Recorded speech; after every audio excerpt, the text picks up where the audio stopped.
Just showing the depleted grass in the field, the small goat, sheep, chicken field. But here we go. They are in my front yard and loving it. We are working on finishing our deck, and then our project is to open up this next field. This is the new field we are fencing off. Lots of growth. Ferris is actually behind this gate. She hasn't moved from when we let them out. She's buried in those weeds. I love it. So, you can see Monty is actually flail mode. A trail. You barely see it, but that's where our fencing will go. So, it goes back a little further than what you can see in all the shade, but it's definitely going to be helpful. So we have a few days of major heavy work to do.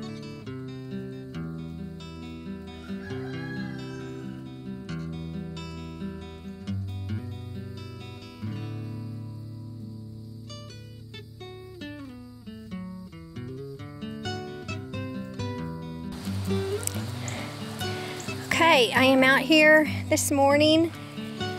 We have turned the sheep and the goats loose in this east field that we're getting ready to close off. Right now we're just trying to block them where they can't get in my yard and garden, even though there's plenty of things I'd love for them to weed down. There's too many things out here that are not good for the sheep. So I'm just keeping them all out, basically. So this is their field. We're getting ready to close off for them. It goes a little further than the shade you can see back there, that line of shade. So there's going to be lots for them to clean up. But oh my goodness, is Snapper doing her job. Look at that. That is a 5-leaf vine growing on the tree. And it's called Virginia creeper. And it's very prevalent out here where we live. And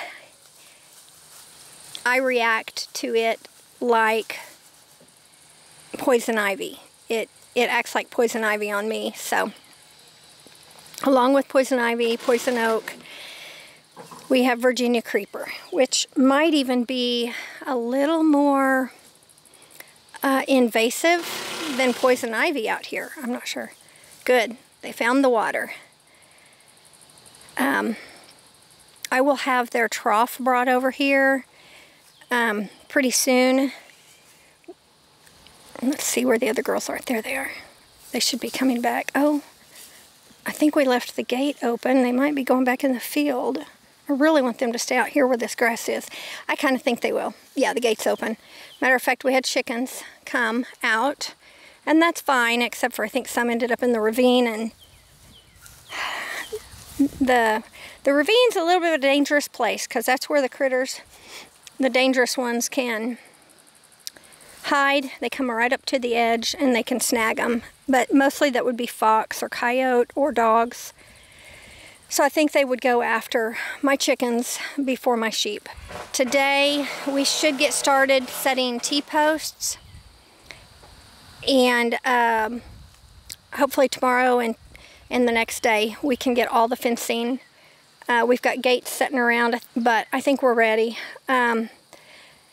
Since we are home today, we just wanted to let them out here on this great grass and weeds. And I have not fed them their feed that I usually give them. I'm going to wait and use that to lure them back in the yard where they stay. So, everybody, these are my sheep. I have 6 sheep, and they are Dorper-Katahdin.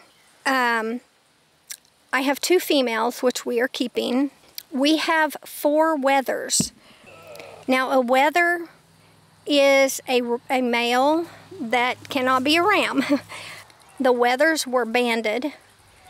They were banded so they will not have the hormones to become a ram. So that's for people who are not familiar with that term. Basically, wethers are lawnmowers. They're going to eat your grass for you, but you don't have to worry about them wanting to mate and breed, and so they're just going to eat. Many times, and probably what will be the outcome for these wethers, is they will go in family and friends' freezers. So I know that that's not what a lot of people want to hear or think about. They would, go to the store, you buy your meat. You don't think about where it comes from. We pretty much process most of our meat. You can hear my grandbaby in the back. So that is what these wethers are for. They are to feed out. And let me tell you, they eat a lot. And these girls and these boys they were born in March. So April, May, June. They are 12 to 15 weeks old, probably somewhere in that range. So it is a fact of life if you raise your own meat. And we do. We've done our beef for years and years. And although we don't process our chickens for the most part, we've processed some. We always buy like organic from a special farm that raises them. So that is, it is a fact of life, and I know a lot of people don't like to hear that. But we had quite a few family members and friends who wanted to grow out a wether for their freezer. So that is what we're doing. I'm not sure what number. I'd have to look at the numbers on the ear tags to see who is who. Because they all look so much alike. I haven't even got names picked out for my two little ewes because it's so hard to pick them out of the 6.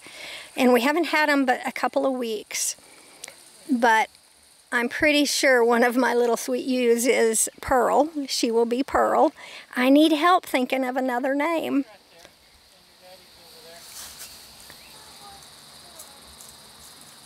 Years ago, we had our sheep, and I had full Dorpers, and a lot of them had the black on them. They all had names. They were all little ewes. And I had a Pearl in the mix that was solid white. Let's see. I want to say, yep, that's one of my little girls, number 2. And she will probably be Pearl, possibly. And then, so it's that left ear tag are my 2 girls. And I do have a wether that has a left ear tag, but it's because his ear got split at some point. So one of these girls behind Snapper, oh, there she is. And her number is 50. I believe that's her right there. And that's our other little ewe. So, help me think of a name. I need some suggestions. Now, I'm not sure.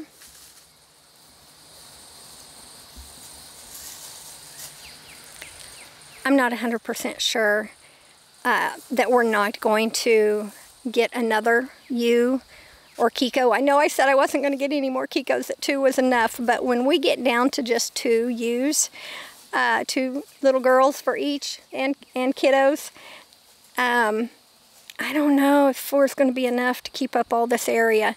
So it could be that I get 1 more goat, 1 more Kiko, and 1 more little Dorper. So anyway, enough rambling. I wanted y'all to meet. They are getting to the point where they will come up to me and let me kind of pet them. Look at those. Look at those faces. Now, I am not naming the Wethers, obviously. So, this little girl in the back, number 50, she's one of my little girls right there. Yeah. I'm going to try not to get, too attached to these Wethers. I have had Dorpers about 15 years ago and just fell in love with them. I would go out, I could brush their coats off because they are a hair sheep, so that means they are going to naturally shed their wool. It's not actually a type of wool. They're considered hair. So there are breeds that are hair sheep, H-A-I-R, and that's what these Dorper girls are. And they are trying to shed some of this, even though they didn't have the biggest, heaviest wool coat, I don't think, that like their parents did. But these, they have my heart. So, for those of you about the Wethers, yeah, I'm trying not to get attached. They have a processing date. Unfortunately, but that is the case with, if you are someone who eats meat, it's better to know where your meat comes from. You take care of these animals. They've got the best life we can give them. That's why we're enclosing this field right here. And then on up, there is a path that kind of goes by the bees. On up there, we've got more areas that we can slowly open up, and that's what we will do for them. And that's why I will possibly get more, but back to, I know there's people who don't eat meat, and I respect that. Everybody, it's up to each individual. But as long as we are not criticizing and critiquing and shaming people for how they live, that's just not, it's, you know, everybody makes decisions for themselves. If you eat meat, then it's nice for our family, which we do, if we can process our own or have it processed, then we know that what we are feeding our family is the best quality. I'm not relying on outside agencies and not knowing how the animals are raised and what they are fed, and what their end days were like. Something we always say is these animals, whether it's our chickens, I said this about our chickens long ago, they have had an excellent life with lots of space, lots of grass and bugs and food and shelter and shade and warmth in the winter. But they have a bad day, you know, and they really don't even know that they've got that bad day. But they do have a processing date. And that's okay, because we are all different. We're all allowed our own opinions. But ultimately, if you choose to eat meat, then you either know the process, you know how it's done, you participate in making that process the best way possible. Or you're just allowing somebody else to do it and you're just closing your eyes to how it's done, and I'm just going to buy that package at the grocery store. And so, and that's okay too. That serves people. But so I'm just trying to put those out there so there's not arguments on this. I don't want a lot of comments and stuff on how horrible it is. Why do you eat meat and all that? People eat meat. You know, people don't. I have family members. I have one family member who does not eat meat, and it is absolutely totally fine. So when we have dinners and stuff, we just always make sure she's got vegetarian dishes. Or she brings something. So anyway, it is personal choice, and we don't make decisions for other people. So anyway, on a lighter note,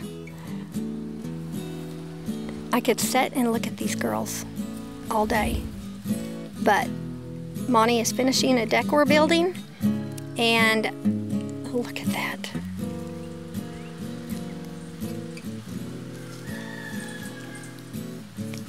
And I'm getting ready to do a little bit of yard work. I do not know how they continue to just eat and eat and eat all day. Even my goats lay down. Now, this is the first time I've seen our sheep lay down for any amount of time and chew their cud.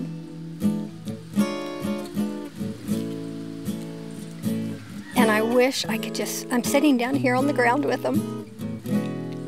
I wish I could stay here all day with them. But I do have to get work done. Basically, we wanted you guys to meet the sheep. We've shown you Ferris and Snapper, but we just haven't brought you the sheep yet. And today was a perfect opportunity because we opened up this east side. I don't think they're going to go anywhere because they've got everything they want to eat right here. So,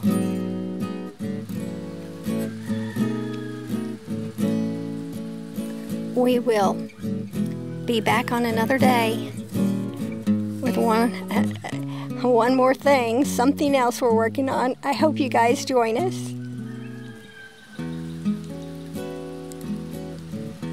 Oh, great. Well, that was camera worthy, number 37.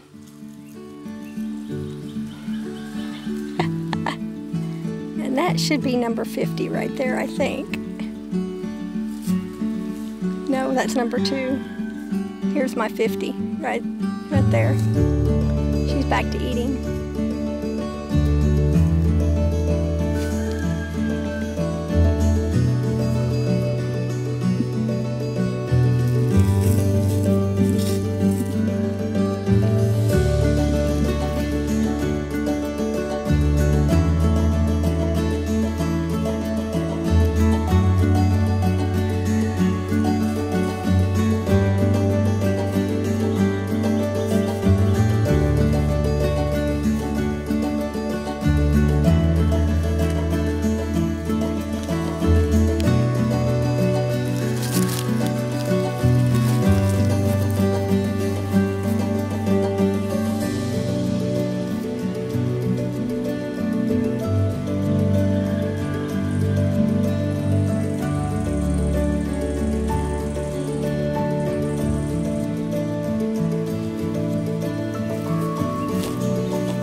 think there's a Chicago song.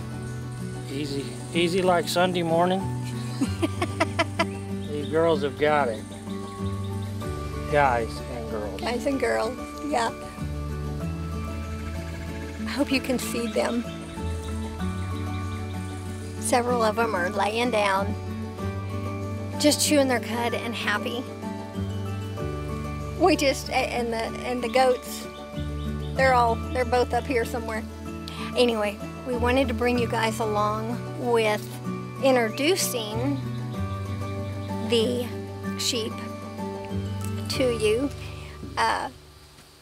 We've had them a few weeks now. They're starting to get used to us and letting us, you know, even getting touching them and stuff. Pretty soon I'll be able to feed them.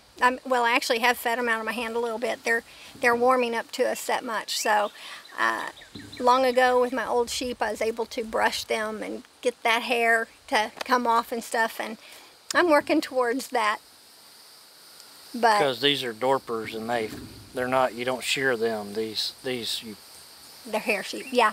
Yeah, they just shed. Yeah, I told them that they were hair sheep, and they're a cross between Dorper and Katahdin. And so they will just molt it off, you know, but you can just kind of pick it off in pieces and clumps. But so there's a lot of things I need to be doing right now. But I'm kind of mesmerized at the moment. Because there's nothing better. For me, there's nothing better than sitting out here and my animals are just hanging out, relaxing, and chewing the cud. It is peaceful beyond measure. So we wanted to share this with you, and we wanted you to just kind of see and meet them and see what we're getting to experience right now with our new little Dorpers. And I did explain all the wethers. We've got 4 wethers and 2 ewes. Yep. So Monty's been over here working on the deck. Yeah. So where I should have been helping him and doing the yard work, but I should have been helping him and working on it, but I got distracted big time. Yeah, that's all right, because once the deck's done, then we'll start on the fencing, so we don't. Yeah. She won't worry about them.